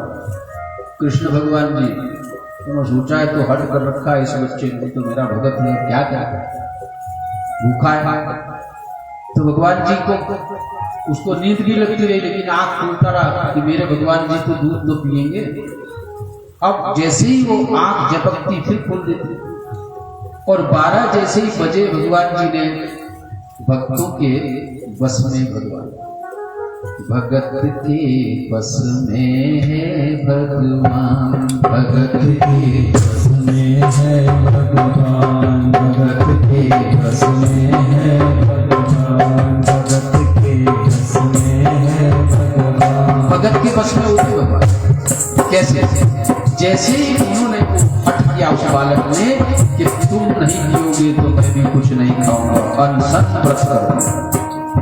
भगवान जी को रात को 12 बजे उठ करके आना पड़ा और वो दूध उन्होंने पी लिया। अब जब गिलास भगवान जी ने रखा, उस थाली में टक की आवाज आई, आंख खुल गई बच्चे की, आंख खुल के देखा, सीधा गिलास ही देखा, आवाज कहां से? तो वो गिलास खा लिया और उस बालक ने लिया थप्पड़, रोना, एक हाथ से रो रहा, दूसरा थप्पड़ मारा, सारा दिन भूखा मारा, रात को पिया तो मेरे को भी नहीं रखा। भगवान जी को थप्पड़ मार दिया, सारा दिन भूखे मारा, जब बोलता रहा तब पिया नहीं, अब पिया तो सारा गिलास पी दिया, मेरे को भूखे मार दिया, मेरे को भी नहीं रखा। ये भगवान जी की भक्ति इस तरह से वो बाल रूप में जो करता है, भगवान जी उसके ऊपर उतने कृपालु हो जाते हैं। बोले कृष्ण बलदेव की। यहाँ ध्रुव उनकी वही भक्ति 5 वर्ष की आई, और जब वहां बच्चा छोटा होता है तो उसमें जो लगन लग जाती है वो लग जाती है। तपस्या कर रहा है वहां, ओम नमो भगवते वासुदेवा रात दिन, और कुछ जो पड़ोस के लोग कभी भोजन दे देते कभी नहीं, फिर जो वहां फल थे उन फलों को खा करके वो अपना गुजारा करता। और कुछ दिन तक तो उसने, जब कुछ भी नहीं मिला तो कहीं नहीं गया, कठोर तपस्या की, तो कैथ और बैर यही खा करके गुजारा किया। जब इतनी घोर तपस्या हो गई, दिन रात इसी में बैठे रहे, तो भगवान जी वहां भी प्रकट हुए और भगवान जी ने उसको आशीर्वाद दिया है, तुमने मेरी पर भक्ति कर रखी है, और मेरा ये परम प्रिय मंत्र है द्वादशाक्षर मंत्र। 12 अक्षर का मंत्र ही क्यों दिया? कोटि सूर्य समप्रभा। कोटि सूर्य मतलब करोड़ों सूर्यों के सदृश क्या होता है? ज्ञान। ज्ञान भी प्रकाश करता है और करोड़ों सूर्य भी प्रकाश करता है। द्वादशाक्षर मंत्र क्यों दिया? क्योंकि 12 ही सूर्य होते हैं 1 वर्ष के अंदर। तो भगवान जी ने ये रचना संवत्सर की है, 12 सूर्य होते हैं, तो 12 के 12 अक्षर इसमें डाल दिए, इतना प्रकाश कर दिया कि उससे भगवान जी को दी गए। भगवान जी ने उसको आशीर्वाद दिया कहा कि तुम इस लोक में सुख भोगने के बाद में एक उत्तम पद ध्रुव पद प्राप्त करोगे। अब इधर ये पता चल गया, सारे विदुरा पड़ गया कि देखो ये ध्रुव बालक उत्तानपाद का, इसकी बड़ी भारी भक्ति है, भगवान जी इससे प्रसन्न हो गए। बात पहुंचते पहुंच गई किसके पास? उत्तानपाद के पास। जाओ, तुमको जाना चाहिए। जब वो गए वहां, आदर के साथ उस बच्चे को ले आए जिसको अपनी गोद में बिठाने से भी उनको थोड़ी लज्जा आती थी। किसके डर से? सुनीति के डर से, सुरुचि के डर से। लेकिन आज उस बालक की इतनी योग्यता बन गई कि उसने मजबूर कर दिया अपने पिता को, अपनी भी माता को, कि उनका स्वागत करने उनको आना पड़ा। आगे ले आए और फिर उत्तानपाद ने देखा कि अब इसमें योग्य बड़ा हो गया, युवराज बना दिया। युवराज बनाने के बाद उसके अंदर सामर्थ्य देखी, शक्ति देखी, तो उसी को राज्य सौंप करके अपने आप को संन्यास करने चले। संन्यास के एक दिन क्या हुआ कि उत्तम युद्ध करने जा रहा था और यक्ष के साथ उसका युद्ध हो गया। यक्षों ने उसका वध कर दिया। अब भाई विमाता का भाई तो भाई नहीं, भ्राता इंद्रस्य मूर्ति, भाई इंद्र की मूर्ति होता है। उनको बड़ा क्रोध आया कि मेरे भाई का वध कर दिया। जाओ, और सीधे अपनी सेना को तैयार किया और चले गए। यक्षों के साथ वहां घोर युद्ध होने लगा। शास्त्र कहता है कि ये यक्ष है, किन्नर है, चाहे देव है, दानव है, चाहे दैत्य है, चाहे नाग है, ये सब अप्सरादि ये भगवान जी की ही संतान है। भगवान जी ने सबको पैदा किया। ये सारे जो जीव जंतु हैं भगवान ने पैदा किए, इसीलिए 84 लाख योनियां हैं। अब स्वेदज, अंडज, उद्भिज और देहज, ये 4 किस्म की उत्पत्ति होती। 21,000 योनियां एक एक में है, तो ये फिर बना 84,000 लाख, 21 लाख, 84 लाख योनियां बना। अब इस तरह से क्या हुआ कि जब ये बात हुआ उनको मुश्किल होगी कि यक्ष उसका मुकाबला नहीं कर सके ध्रुव का, क्योंकि वहां शक्तिशाली था। दोनों का बराबर इधर यक्ष बीच बचाव करने के लिए बड़े आदमी को आना पड़ता है। तो वहां पर अपने आप मनु महाराज जी आए और उन्होंने उसको शांत किया कि हे ध्रुव, इनके साथ युद्ध मत कीजिए, ये भी तुम्हारे ही भाई है, कोई बात नहीं, तुमको ये तुम्हारे भाई का हो गया, इसका इसी तरह से अंत होना था, कोई बात नहीं, इसको छोड़ दीजिए, वो आगे। ध्रुव ने जब देखा कि बड़े हो गए, उनके आगे चला था, अंग हुए पुत्र, उनका वंश चला, अंग के आगे बेन हुए। अब राजा धार्मिक होना चाहिए, प्रजा का पालन होना चाहिए। अब अंग तक तो ठीक था, बेन वहां दुष्ट हो गया। उसने अपनी विद्या चलानी शुरू कर दी। जो जहां कोई पूजा पाठ किया करता था वहां बिना डालना शुरू कर दिया। ये कोई पूजा नहीं होती, मेरी पूजा होती। जहां हवन होता था उसमें मेरा हवन होता। जब किसी का इस तरह से दिमाग खराब हो जाता है, उसका समझिए नाश हो जाता है। अब नाश के लिए उसने क्या करना शुरू कर दिया, चारों तरफ ढिंडोरा पड़ दिया। और एक बार एक ऋषि बहुत बड़ा देव क्षत्र कर रहे थे, वहां जाकर के उसने विघ्न डालना शुरू किया, तो उन ऋषियों ने उसका वध कर दिया। बेन का जब वध हो गया तो हम ऋषियों ने सोचा कि राजा तो जरूर चाहिए, राजा नहीं होगा तो राज्य समाप्त हो जाएगा, लुटेरे यहाँ आ जाएंगे और हमें मुश्किल हो जाएगी। अब क्या किया जाए? तो भगवान जी की प्रार्थना की। भगवान जी ने आकाशवाणी के द्वारा कहा कि इसका जो दाहिना भाग है इसका मथन करो और उसके मथन से तुम्हारे को एक दिव्य रूप मिल जाएगा, एक राजा। जब मथन किया गया तो काला व्यक्ति निकला। अब काला उसका वो पाप बाहर निकल गया, वो योग्य नहीं था। फिर उसके बाद फिर मथन किया गया तो एक बहुत सुंदर बालक निकला जिसका नाम पृथु रखा।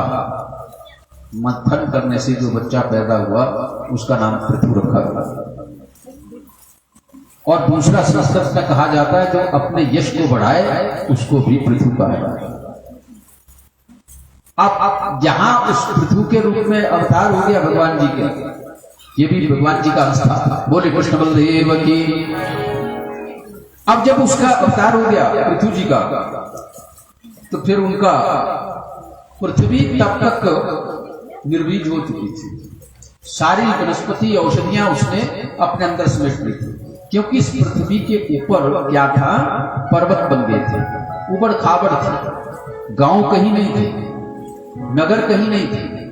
पृथ्वी जी जब राज्य सौंपा गया तो सबसे पहले तो उसने पृथ्वी को धनुष से दिखा करके डराया कि तुमको मेरी आज्ञा का पालन करना होगा, क्योंकि मैं इस पृथ्वी का उद्धार, तुम्हारा उद्धार करने के लिए आया। तो उन्होंने क्या किया कि नगर बसाया। पहले एक एक घर अलग अलग होता था, फिर गांव बसाया, गांव इकट्ठे किए, नगर बसाए, एक व्यवस्था बना पृथ्वी की।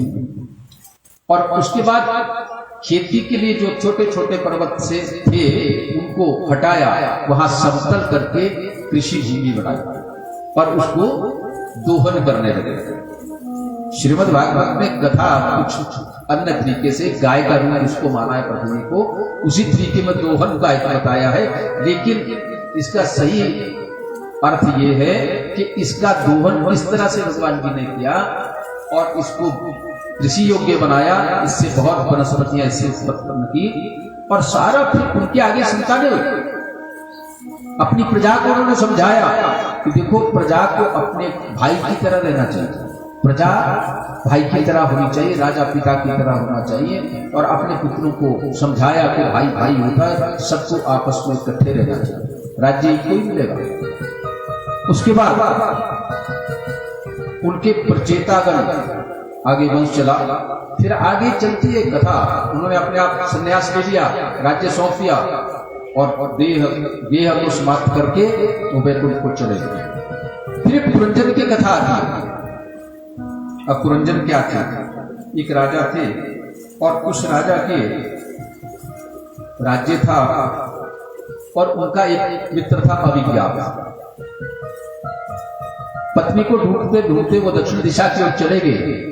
जब गए थे, कन्या उनको मिली और वो उसको देख करके उन्होंने कहा कि तुम देव कन्या नाग कन्या कुछ ऐसा लग नहीं रही हो, तुम्हारा जो ये शकल सूरत ऐसे लगता नहीं, तुम कौन हो?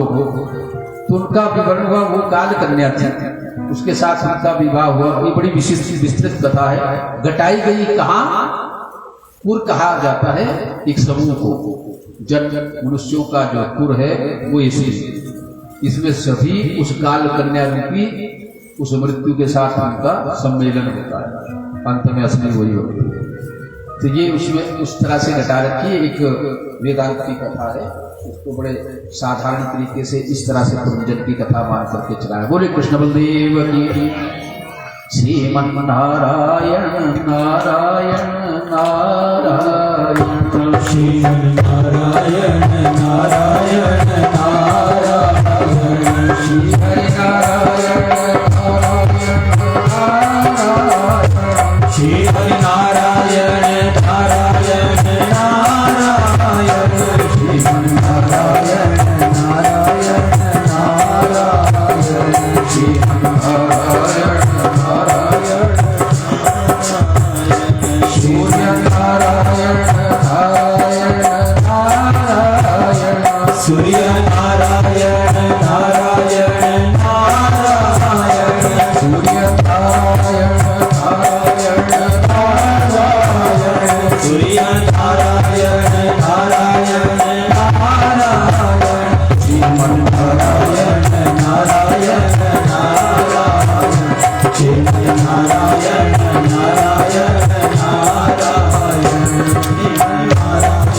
नारायण नारायण नारायण, लक्ष्मी नारायण नारायण नारायण, लक्ष्मी नारायण नारायण नारायण,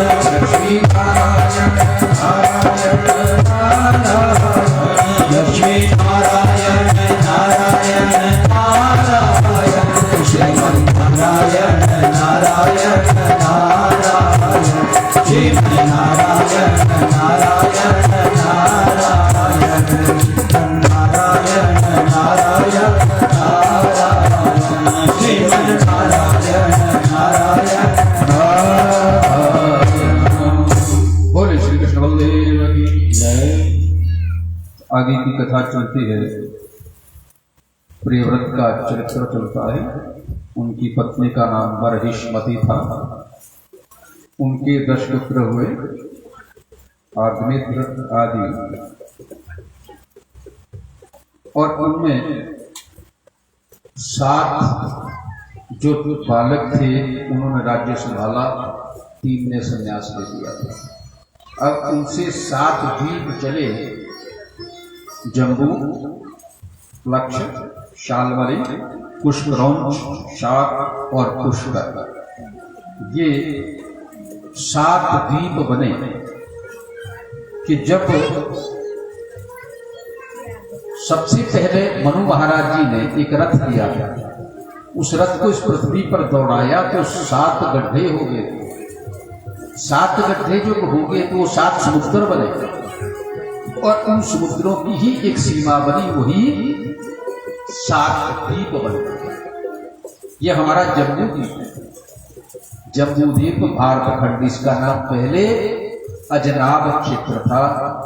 ये भारत कैसे बना, इस कथा का सुना। बोले कृष्ण बलदेव की। अब उनके अग्निद्र आदि जो बच्चे वो उनके अग्निद्र के नाभि हुए। नाभि की पत्नी का नाम मेरू था, और मेरू के ऋषभदेव। ऋषभदेव भी भगवान विष्णु के अंश थे, महान तपस्वी थे। उनके भी 100 पुत्र हुए। अब 100 के 100 महान तपस्वी थे। महान तपस्वी होते हुए उनके एक बालक था, उसका नाम था भरत। भरत महान बलशाली था, ताकतवर था, सब कुछ था उसके अंदर, ज्ञान भी था, ताकत भी थी। अब ऋषभदेव जी ने जब देखा कि इसके अंदर सब कुछ सामर्थ्य, तो उसको अपना राज्य सौंप दिया युवराज को, और अपने आप को संन्यास के लिए चले गए। अब राज्य संभाला उन्होंने। राज्य संभाल करके उन्होंने भी अच्छी तरह से राज्य किया, धार्मिक राजा थे।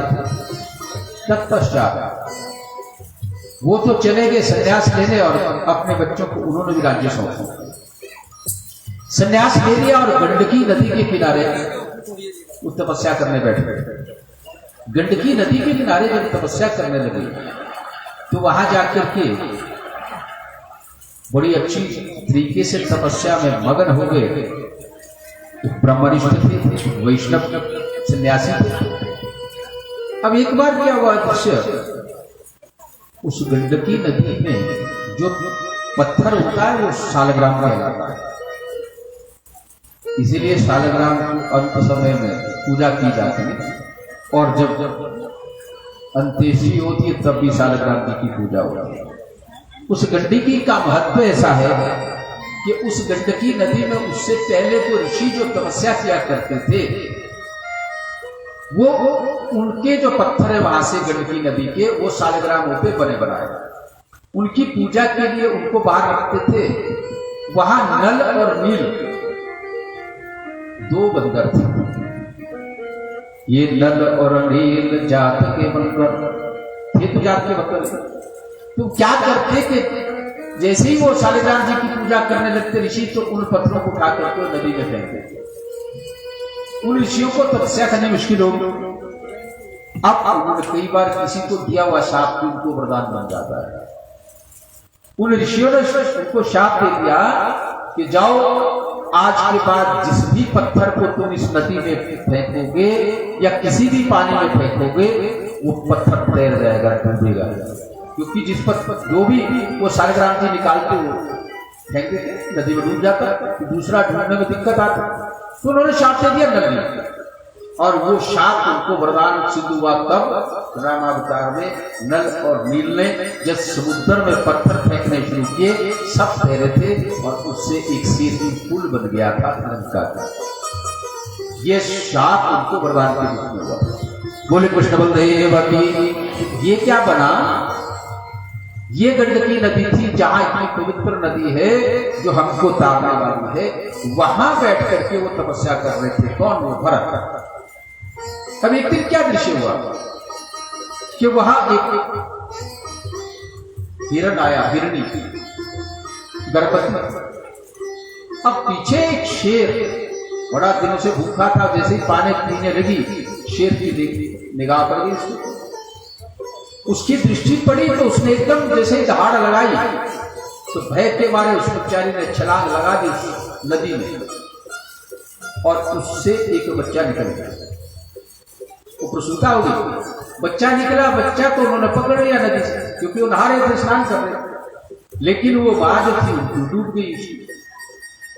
अब उस बच्चे के ऊपर मोह हो गया। अब बच्चे के ऊपर मोह हो गया, इसके ऊपर हिरण के बच्चे कि देखो अब इसकी मां तो है नहीं, अब इसको कौन पालेगा। तो उसको रखा, पता नहीं कहीं से किस तरह से वो छोटा छोटा हरा हरा घास कूट कूट करके देते।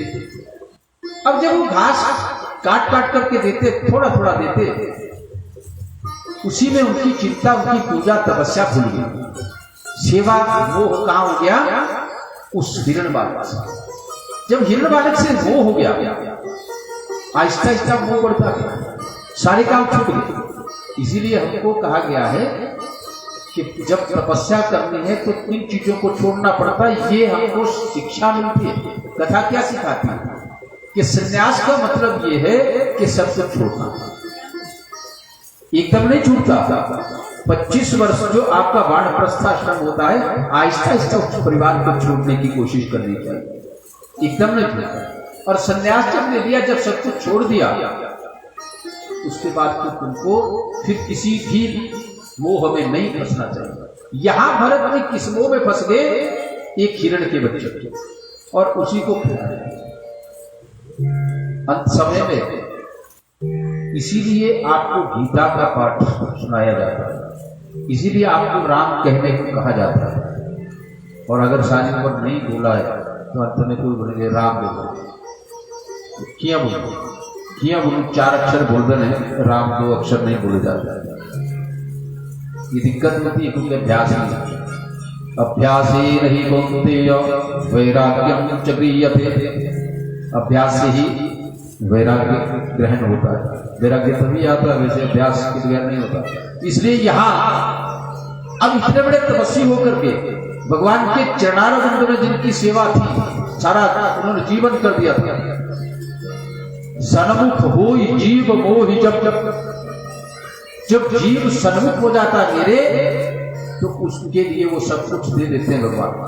यहां सब कुछ देने के बाद भी उन भरत ने उस समय किसको पाला, एक हिरण के बच्चे को। वो कहां हो गया, हिरण के बच्चे को। और उसको देखते देखते ही एक दिन उनका देहावसान हो गया। सामने कौन था, वो हिरण का बच्चा। अब जिसको आप देखते हो, जैसे व्यक्ति टारगेट लगाता है, जब आप धनुष चलाते हो तो धनुष में एक टारगेट होता है आपका, या आप गोली चला रहे हो या आप कोई मिसाइल दाग रहे हो तो उसमें टारगेट होता है, टारगेट फिक्स किया जाता है। जब यहां से बटन दब गया तो वो उसी टारगेट को छुएगा, इधर उधर नहीं जाएगा। तो यहां टारगेट क्या था, जब प्राण निकल रहे थे, टारगेट कौन, सामने कौन था, हिरण। जन्म किसका मिला, हिरण का। यहां से वो भरत मनुष्य के बजाय किस योनि में पड़े, हिरण। लेकिन इनको पिछले जन्म का याद था कि मैं कौन था। हिरण का पूरा जीवन उन्होंने जिया, उसी तरह जीना था जब हिरण बने थे, लेकिन याद सब कुछ था। उसके बाद उसकी वो योनि खत्म हुई। इसीलिए कहा जाता है कि मनुष्य 84 लाख योनि को घूम करके तब ये मनुष्य योनि मिलती है हमारे पास। ये बहुत तप के बाद ये मनुष्य योनि मिलती है। इसको ऐसे नहीं खोना चाहिए, इसमें तप करना चाहिए। द्वेष, दंभ, लोभ, लालच, पाप, ये सब छोड़ देना चाहिए। अब क्या हुआ, उनको याद था, उसके बाद वो जाकर के ब्राह्मण के घर में पैदा हुआ। अब श्रेष्ठ ब्राह्मण ज्ञाता, अब ज्ञाता जब हो गए तो क्या हुआ कि जब वो पिछले जन्म में, तीसरा जन्म था उनका, उस समय जब भरत बने तो अजनाब क्षेत्र ऋषभ देव जी के जमाने में था। अजनाब से भरत का भारत खंड था। भारत खंड छोटा नहीं था, बहुत बड़ा था। अब तो विपरीत होकर कुछ और है, जो श्रीमद् भागवत में इसका वर्णन आता, ये बहुत बड़ा भाग था। अब उनको याद था यहां ब्राह्मण बन गए, लेकिन मुंह को बन गए, बोले ना। शरीर बड़ा मोटा, अब खाने की आदत बहुत खाने की, अब बनाएगा कहां से लाएगा। अब इतना एक बार कई बार किसी को ज्यादा खाने की आदत होती है ना तो फिर मुश्किल होती है, या तो उसको भूखा रहना पड़ता है या थोड़ा बेशरम रहना पड़ता है, दो ही बात है। अब एक बेचारा दामाद था किसी का, पहली बार ससुराल गया तो सासू माँ तो बेचारी बड़ी मेहमान दामाद तो प्रिय होता है, सेवा करी और उसको ताजे ताजे चपाती बना रही थी। अब एक आदमी को कितनी 5-10 चपाती लगेगी ना, उतना उसने आटा गूंथ रखा था, 4 चपाती रख दी, 4 के एक ही गिलास में खत्म हो गई। अब जितना आटा था वो खत्म हो गया, थोड़ा आटा उतना और गूंथा बेचारे, तो एक एक चपाती रखने लगे, वो खत्म हो गया। अब उसने सोचा कि अब इतना आटा गूंथा जाए, पहले पूछ लिया जाए, दामाद जी आप अपने कितना आपका भोजन होता है उसका थोड़ा अंदाजा बता दो, मेरे को उतना मैं बना देती। बोले माता जी अब मेरी मामा जी खिलाती थी, वो 4-4 चपाती 4 बार देती है, तो 4 चौके 16 हुआ, 3-3 चपाती 3 बार तो 16 और 9 25 हुए, 2 बार 29 हो गए, और एक कई बार लगभग 40 रुपये की डाइट, तो उसने तो 15 ही खिलाए थे। अब उसने सोचा एक परात पूरी फुल करके बना दी, तब जाकर के पूरे परिवार को रोटी बननी थी, उतनी तो बेचारा दामाद जी आ गए पहली बार खा। अब अपने अपने डाइट होती है, अब उसमें यहाँ तो बेशरम बनता है या भूखा है, अब उनको क्या पता, वो तो 4-4 चपाती दे रही थी। अब यहाँ वो ब्राह्मण के घर में तो पैदा हुए, लेकिन भोजन उनका पूरा ना हो, उनका तो पेट ही बहुत बड़ा, बहुत ज्यादा भोजन करता। तो उनको बोला कि जाओ तुम किसी काम के तो हो नहीं, कमाते कुछ भी नहीं, खाने को तुमको इतना चाहिए, अब जाओ अपने आप अपने भोजन की व्यवस्था करो। चले गए। अब एक जगह बैठे हुए रात को वहां कुछ एक डाकू थे, उन्होंने अपनी भद्रकाली को मान रखा था कि राजा की चोरी अगर हाथ लग जाए तो तेरे को हम मनुष्य की बलि देंगे, नर बलि देंगे। अब वो चोरी उनके हाथ लगी थी, अपने पुरोहित को बुलाया और रात को काली का अर्चन हो रहा था। अब काली मैया का अर्चन हो रहा था तो बलि के लिए आदमी चाहिए, 2 डाकू भेजे तो वहां बैठे हुए बड़े मोटे, अब उनकी बलि उनको लेके पकड़ के लेके, बोले कहाँ ले जाए, बोले देखो तुम्हारे को भोजन कराना, ठीक है भोजन भूखी तो थी। अब वो चले गए, उसको खिलाया गया, क्योंकि जब भी कभी बकरे की भी बलि देते थे ना पहले तो उसको एक छोटा सा तिनका दिखा, प्रथा गलत है। शास्त्र कहता है कि अपनी रक्षा के लिए किसी के प्राणों की आहुति नहीं देते, ये शास्त्र कहता है, गलत परंपरा डाल दी गई थी। अब क्या हुआ कि उसने कहा कि मैंने तो भोजन ही करना, उसको भोजन दिया, भरपेट भोजन आनंद। फिर उसके बिंदु लगाया गया, उसकी पूजा की गई, क्योंकि जो जिसकी बलि होती है उसको पूजा जाए। उसके बाद जो उसको काटने वाला होता है उसकी पूजा होती है, और जिस शस्त्र से काटा जाता है उसकी पूजा होती है। उस तलवार की पूजा करवाई गई, वहां जो उनका आचार्य था, पूजक था, पूजने वाला पुजारी था, उसने पूजा करवाई। अब जैसे ही दोनों हाथ से उस तलवार लेके उसके गर्दन थोड़ी नीचे करवाई पकड़ करके, उसी समय उस मूर्ति से एकदम वो भद्रकाली निकली, बोली जगत जननी जगदम्बा मैया की। वो भद्रकाली मैया निकली और उसने तलवार उसी की छुड़ा करके उन सब दैत्यों का सिर काटा। कहां तो देखिए किसको मारने के लिए थे, एक उस ब्राह्मण मरे कौन, जैसे एक शिकारी था, आगे एक कबूतर था बैठा हुआ, उस कबूतर को मारना चाहता था और ऊपर बाज।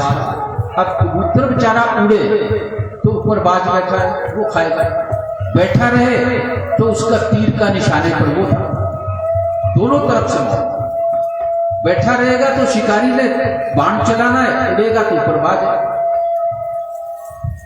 अब देखिए भगवान जी की क्या क्या करामात होती है, कैसे किसको मारने के लिए 2 आदमी थे, तीसरा आदमी बीच में आया, सांप आया, जैसे उसका पैर इस तरह से उखड़ा था, उसने सांप ने काटा, उसके पैर में डसा, उससे एकदम उसके हाथ से बाण छूटा, निशाना नीचे के बजाय थोड़ा ऊपर गया। मरा कौन?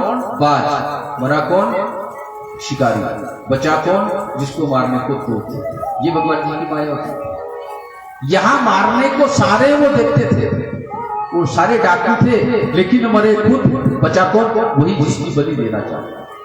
वहां से फिर आगे, अब जब आगे तो रात वहां निकाली, भोजन किया हुआ था, पेट भरा था, नींद भर पेट आ गई।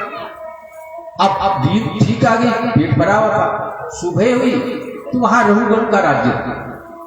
राजा रघुगण एक गांव उसमें जाना चाहता था, पालकी।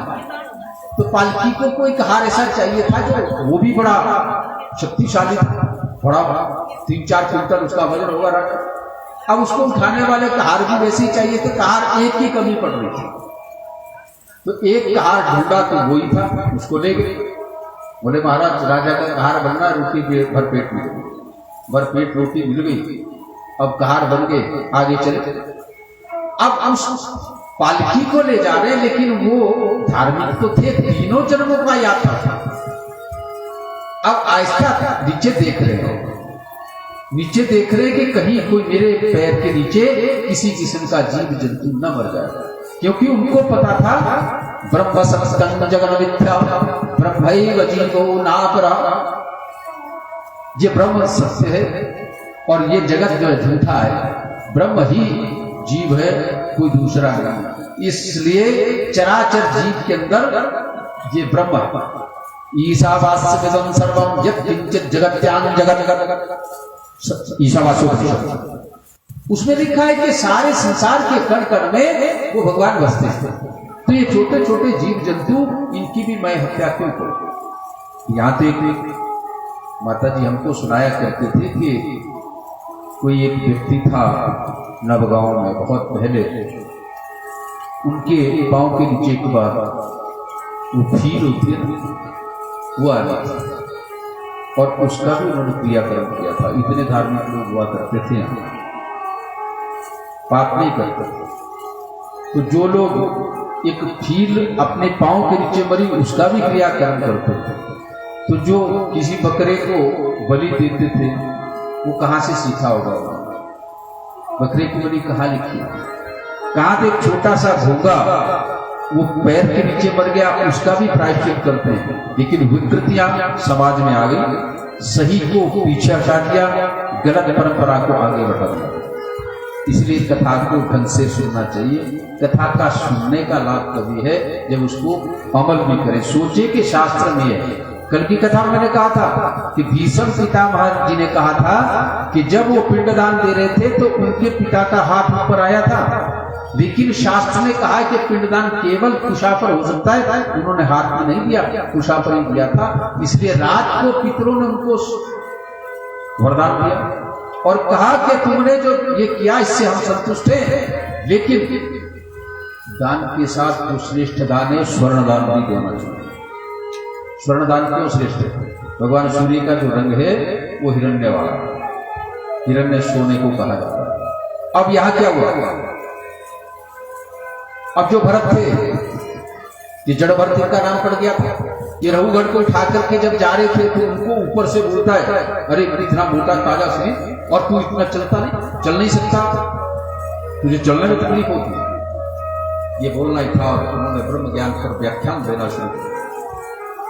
इतना ब्रह्म ज्ञान पर वो बोले कि उनको आजकल तो ब्रह्म ज्ञानी सब है।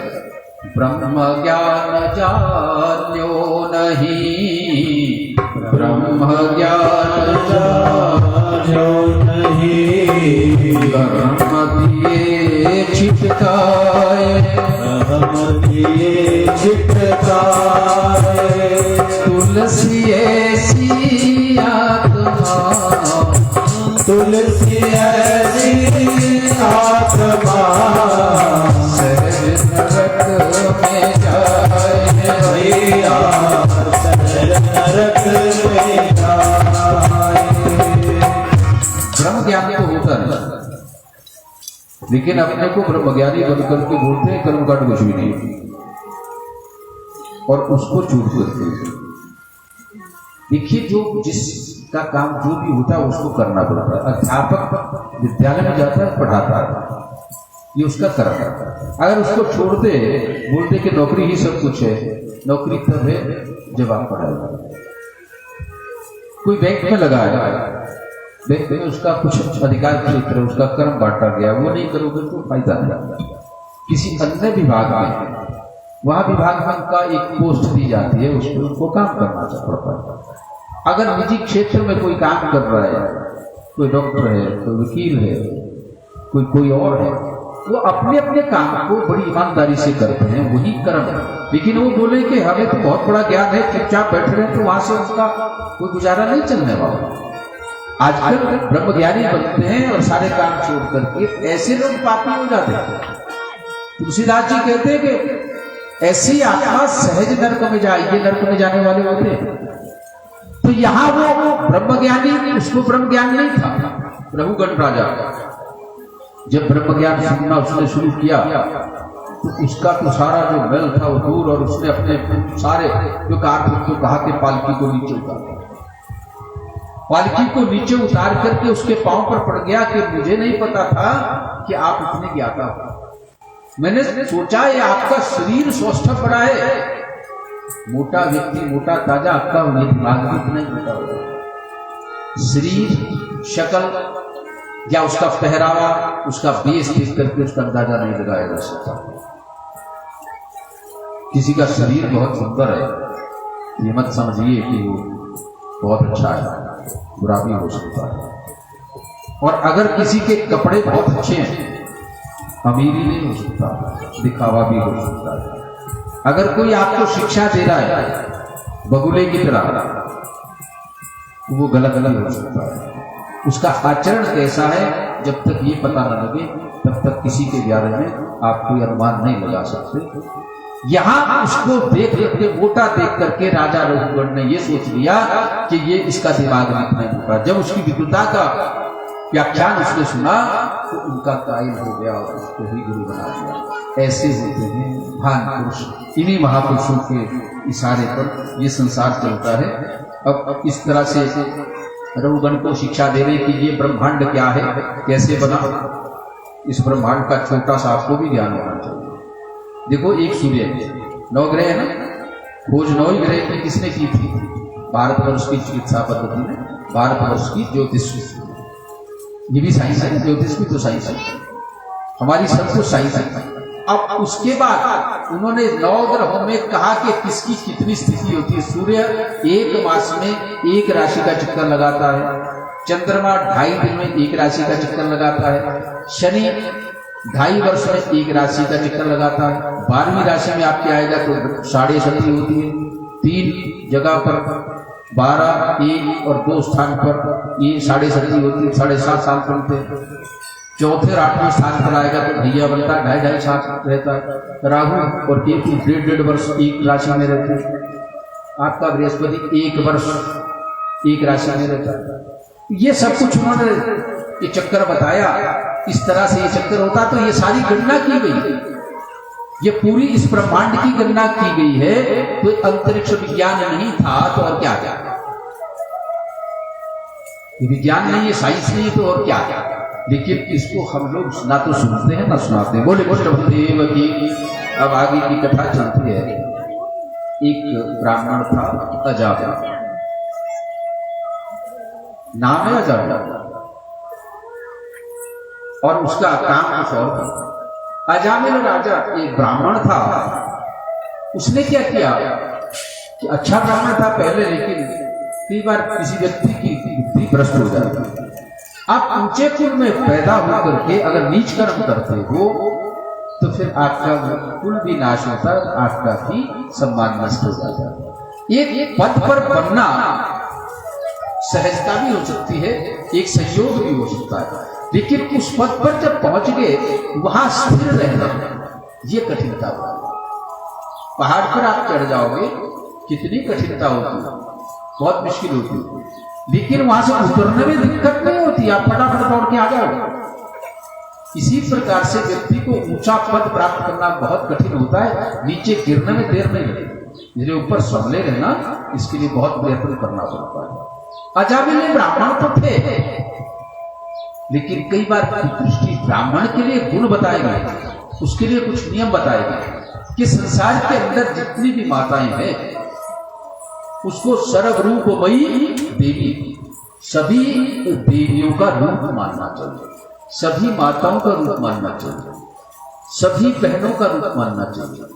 संसार के अंदर कोई दृष्टि ना हो, क्योंकि यजमान के घर में, दूसरे के घर में जिसने जाना है उसकी दृष्टि शुद्ध जाए, उसका आचरण शुद्ध जाए। लेकिन यहां ये वेश्या के चक्कर में पड़ गया, अपनी पत्नी को छोड़ करके वेश्या के चक्कर में पड़ करके वो वेश्या के घर में चला गया, वहीं रहने लगा और वहां उसके 10 पुत्र हुए। छोटे छोटे बच्चे का नाम उसने नारायण रख दिया। बच्ची का नाम होता है नारायण रख दिया, पता नहीं दिमाग में कैसे आ गया। अब एक बार एक महात्मा जी थे, वो गुरु थे किसी के, तो वो बेचारी उनकी शिष्या थी, उसने बुलाया कि बच्चे का जन्मदिन है, गुरु जी से आशीर्वाद ले लेते। बुला दी, गुरु जी आ जाओ, आज पुत्र का जन्मदिन। ठीक है, लेकिन गुरु जी ने एक बात शर्त रखी थी कि देखो बच्चे का जन्मदिन, ये जो आपने आजकल परंपरा चला रखी है वैसे नहीं होगा, उसकी पूजा होगा, जन्मदिन की पूजा होगा। पीछे उसमें क्या कमी रही उसको देखोगे, आगे अच्छा क्या करना है, आगे की ग्रह ठीक हो इसलिए ग्रहों का अर्चन करना। ठीक है, गुरु जी आगे जैसे उनको समय था, बैठे जहां उनको बिठाया, दादी जी को कहते कि देखो उस बच्चे से मिला दो, उसको आशीर्वाद देना।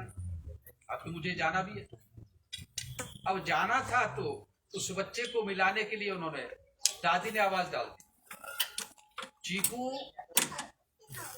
अब बेचारे उन्होंने सोचा कि मेरे को देर करने के लिए बोल रही है कि फल खा लो, चीकू ले आती हूँ। अब वो उनको नहीं पता चीकू उसके पोते का नाम, उसने सोचा फल के लिए बोल रही है, नाम ऐसा होना चाहिए जिसमें कोई संशय ना हो। तो महात्मा जी बोलते हैं, देवी मुझे चीकू नहीं खाना है, मैं दूध पीता हूँ, चीकू नहीं खाता। अब उसको हंसी आई, बोले महाराज हे गुरु जी, ये चीकू फल नहीं है, मेरे पोते का नाम चीकू है। मैंने सोचा चीकू है। अब उन्होंने क्या किया, एकदम वो उसको आशीर्वाद दिया। तो वहां नाम चीकू रखने से कई बार गलत हो जाता है। यहाँ नाम क्या रखा था, नारायण। नारायण पहले दिन की कथा में मैंने कहा था कि 16 चीजें, उसमें नारायण भी एक श्रेष्ठ चीज है। द्वादशाक्षर मंत्र है, द्वादशी तिथि है, और ओंकार है, गायत्री है, वेदों का अध्ययन है, श्रीमद् भागवत का श्रवण है, ये चीजें 16 है और नारायण भी उसमें। इसलिए नारायण भगवान का दर्शन करना, नाम लेना, ये भी पार करने वाला होता है। उन्होंने बच्चे का ही नाम नारायण रखा। अब जब समय आया, जैसे ही किसी का समय आता है, जब कोई बच्चा पैदा होता है तो उसकी मृत्यु लिख दी जाती है, इसकी इतना। अब आपके पास कार होती है, कार आप लेते हो तो उसमें गारंटी होती है कि इतने साल चलेगी। कोई भी चीज लेते हैं उसकी गारंटी होती है इतने साल चलेगी। तो आदमी का भी तो इसी तरह गारंटी होती है ना, इसकी आयु कितनी है। अब उतनी आयु थी, जब उसकी अजामिल का अंत समय आया तो धर्मराज जी के दूत आ गए, वो तो वही आने थे। अब जब दूत उसने देखे तो उनका भयानक रूप था, एकदम उसके मुंह से डर के मारे बच्चे का नाम निकला, सहायता के लिए पुकारने के लिए, नारायण नारायण। अब 3 बार नारायण कहा तो भगवान जी के पास आवाज पहुंची। भगवान जी ने कहा, कोई मेरा भगत पुकार रहा है, क्या बात है, किसी के ऊपर कोई विपत्ति आई है, क्या विपत्ति होगी।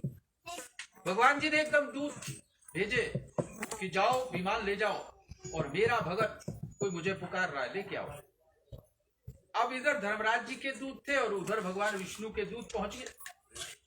विमान लेके जब पहुंच गए तो दोनों ने कहा कि महाराज ये आप कहाँ आ गए गलत जगह में, ये तो स्थान गलत है, तो महापापी है, और हमें तो धर्मराज जी ने भेजा है। ये तो महापापी, इसका जो देखिए इसका पूरा हिसाब किताब पूरी जिंदगी का, उसने कोई भी अच्छा काम नहीं किया। ये तो पतित ब्राह्मण है। ब्राह्मण पतित होगा तो नरक का भागी होता है। ऐसे लोग ही नरक में चले जाते हैं। लेकिन जो हरिदास थे, भगवान विष्णु के जो गण थे, उन्होंने कहा कि हमें तो भगवान जी का आदेश है, हम तो इनको वैकुंठ में लेके जाएंगे, हम नहीं छोड़ेंगे। तो इस बात पर जब बहस होगी तो धर्मराज जी आ गए। धर्मराज जी ने कहा कि हे देव गणों, हे भगवान जी के गणों, ये तो महापापी है, आप गलत आगे हो। बोले भगवान जी ने हमको भेजा। भगवान जी ने कहा कि अंत समय में जो मेरा नाम लेगा वो मेरा भगत हो जाए। उसने पाप किए नहीं किए। अब इसकी कथा को आप सुन करके दो अर्थ निकाल सकते हो, इसलिए कथा को घटाना आवश्यक होता है। अपने ढंग से जो कथा को लेगा वो बोलेगा कि सारी उम्र पाप करो, बजे पादोत गंगा नहाइए और नारायण बोलो, तर जाना। सारी उम्र पाप करो, पादोत नारायण बोलना, तर जाना। भैया ऐसा नहीं। आपके अनजानेपन में जहां जो पाप होता है वो क्षम्य होता है। जान करके जो पाप किया जाता है उसकी क्षमा नहीं होती। यहाँ हमारे एडवोकेट जी बैठे हैं। एक इंटेंशनली पाप होता है, एक जो कोई अपराध इंटेंशन से किया जाता है उसकी सजा कुछ और होती है, और विदाउट इंटेंशन जो पाप किया जाता है, अपराध होता है, उसकी सजा कुछ और होती है। अगर यहाँ हमारी व्यवस्था में भी ऐसा है तो भगवान जी की व्यवस्था में भी वैसा ही है, वहां भी ऐसा नहीं है। अगर आपने जानबूझ करके पाप किया तो उसकी सजा अधिक होती है। अनजाने में आपसे पाप हुआ, भटक गए, और अंत में फिर आप सीधे उसी संविधान के मुताबिक, उसी विधान के मुताबिक, उसी विधि के अनुसार आ गए, तो फिर आपका क्षम्य हो जाता है। अंत में जाकर के, जैसे कोई अपराध करता है, किसी ने अपराध कर दिया, उसके पीछे पुलिस दौड़ती है। अगर पुलिस पकड़ेगी तो पुलिस केस बनेगा, उसमें कुछ और होता है। अगर कोर्ट में जाकर के आप स्वयं सरेंडर कर देते हो तो फिर कुछ और बात होती है, फिर आपके ऊपर धाराएं कुछ और लगती है, सरेंडर करने में कुछ और होती है। इसी तरह से पाप तो उसने किए थे ना, लेकिन अंत समय में उसने नारायण बोला, उसने सरेंडर किया, अपने शरीर को ही भगवान को समर्पित कर दिया, इसलिए उसके सारे जो पाप थे, अपराध थे, क्षम्य हो और वो वैकुंठ को चला गया। बोले कृष्ण बलदेव की। थोड़ा सा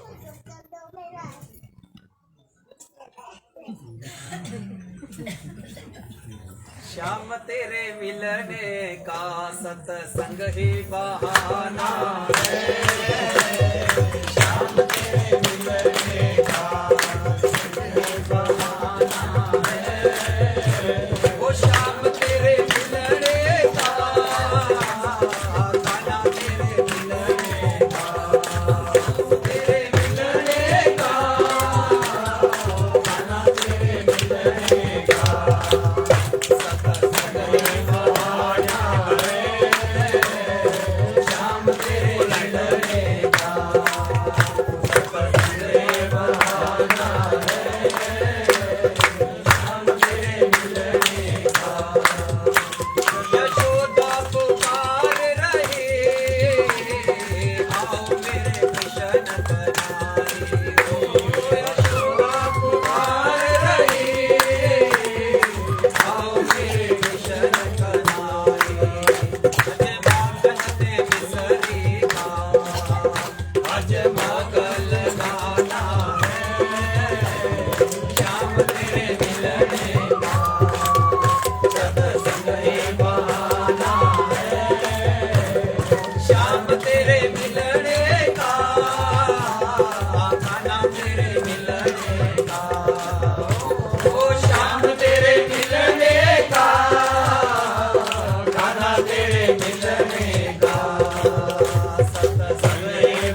आए मिलने पुकार रही आओ मेरे रघुराई ओ मिलने पुकार रही आओ मेरे रघुराई रे मिलने पुकार रही आओ मेरे रघुराई आज खट मिटे बैरों का आज कौन लगाना है शाम तेरे मिलने का सत्संग ये बहाना है शाम तेरे मिलने का सत्संग ये बहाना है ओ शाम तेरे मिलने का गाना तेरे मिलने का अरे श्याम तेरे मिलने का गाना तेरे मिलने का सत्संग ये बहाना है श्याम तेरे मिलने का अरे द्रौपदी पुकार रही आओ मेरे कृष्ण भाई ओ द्रौपदी पुकार रही आओ मेरे कृष्ण भाई ओ अरे सभा में आज लाज बजानी है श्याम तेरे मिलने का सत्संग ये बहाना है ओ श्याम तेरे मिलने का गाना तेरे मिलने का ये श्याम तेरे मिलने का गाना तेरे मिलने का सत्संग ये बहाना है श्याम तेरे मिलने का सत्संग ये बहाना है श्याम तेरे मिलने का ओ श्याम तेरे मिलने का गाना तेरे मिलने का ये श्याम तेरे मिलने का गाना तेरे मिलने का सत्संग ये बहाना है श्याम तेरे मिलने का सत्संग ये बहाना है श्याम तेरे मिलने का सत्संग ये बहाना है श्याम तेरे मिलने का बोले कृष्ण बलदेव की। अब लाइट तो आएगी नहीं, बोलना तो पड़ेगा, कथा तो पूरी करनी पड़ेगी। अब क्या है, आगे की कथा चलती है। अजामिल का इस तरह से उसको सदगति मिली। अब उसके बाद क्या हुआ कि दक्ष प्रजापति के जो बच्चे हुए उनको देवर्षि नारद ने संन्यास की शिक्षा दे दी और उनको हटा दिया। इससे दक्ष प्रजापति निसंतान हो गए। नारद ऋषि को शाप दे दिया, जाओ तुम एक जगह नहीं टिक पाओगे। उसके बाद 1000 पुत्र और उत्पन्न हुए, उससे उनका वंश चला। अब क्या हुआ, एक बार एक विश्वरूप थे, उन्होंने देवताओं के सहायता की और वो तपस्या कर रहे थे। एक बार तो उनका वध कर दिया गया था देवर्षि नारद।